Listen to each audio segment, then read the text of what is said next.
ఫ్లిప్‌కార్ట్‌లో అయితే ఆర్డర్ పెట్టాం. ఫైనల్‌గా ఈ రోజైతే వచ్చేసింది. ఇప్పుడు నేను చూపిస్తున్న ఈ సూట్ కేస్ అయితే ఫ్లిప్‌కార్ట్‌లో అయితే ఆర్డర్ పెట్టాం. చికెన్ కానీ, ఫిష్ కానీ ఇలాంటివి ఏవైనా రోస్టింగ్ చేసుకోవడానికి ఈ సూట్ కేస్ అయితే చాలా బాగా యూజ్ అవుతుంది. కాస్ట్ వచ్చేసి రూ. 800 అయితే చార్జ్ చేశారు. ఇంకా మా ఇంటికైతే ఆర్డర్ అయితే వచ్చేసింది కదా అని చెప్పేసి మేమైతే ఇంకా చికెన్ అయితే కబాబ్స్ అయితే చేసుకుందామని ఫిక్స్ అయిపోయాం. ఇంకా అందుకనే చికెన్ తీసుకొచ్చి దానికి కావాల్సిన మసాలాస్ అన్నీ అయితే దానికైతే పట్టించామన్నమాట. 30-40 మినిట్స్ అయితే అలా పక్కన పెట్టేసాం. ఎందుకంటే దానికి మసాలా బాగా పడితే టేస్ట్ అయితే బాగుంటుందని చెప్పి. అండ్ ఇంకో వైపు అయితే బొగ్గులు అయితే కాల్చుకుంటున్నాం. ఎందుకంటే బాగా కాలేసరికి చాలా టైం పడుతుందని చెప్పి.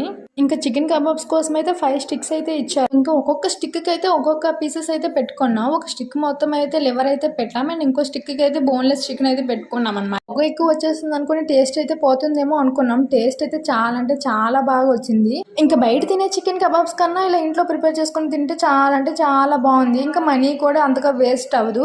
ఇంకా ఇలా ఫ్యామిలీతో కానీ ఫ్రెండ్స్తో కానీ ఇలా ట్రై చేస్తే చాలా అంటే చాలా బెటర్ అనమాట. సో మీరు కూడా ఎప్పుడైనా మీ ఫ్రెండ్స్తో కానీ ఫ్యామిలీ మెంబర్స్తో కానీ ట్రై చేయండి.